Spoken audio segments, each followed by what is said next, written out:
Good morning सभी को।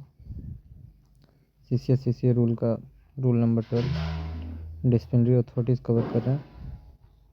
इसमें हम देखेंगे राष्ट्रपति की शक्ति। राष्ट्रपति किसी भी सरकारी कर्मचारी पर रूल 11 में दिए गए किसी भी दंड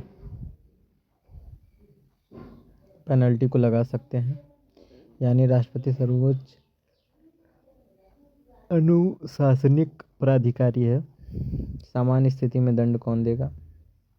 जनरल सेंट्रल सर्विस के अलावा अन्य सेंट्रल सिविल सर्विसेज के सदस्य दंड देने का अधिकार होगा। अपॉइंटिंग अथॉरिटी नियुक्ति प्राधिकारी या शेड्यूल में उल्लेखित प्राधिकारी या राष्ट्रपति द्वारा सामान्य विशेष आदेश से अधिकृत अधिकारी।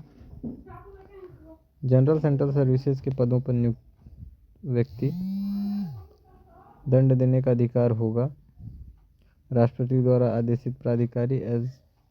यदि ऐसा आदेश न हो तो अपॉइंटिंग अथॉरिटी या शेड्यूल में दिया गया प्राधिकारी। ग्रुप सी और डी कर्मचारी के लिए विशेष प्रावधान।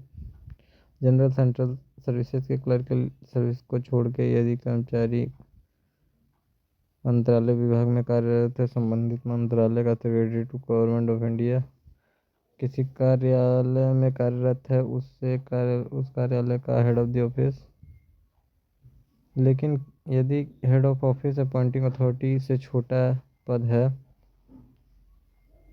तो वह बड़ा दंड नहीं दे सकता।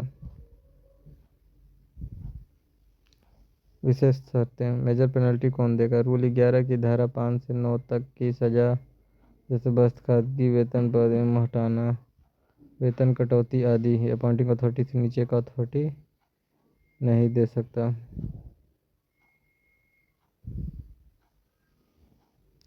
लेकिन इसमें एक अपवाद है।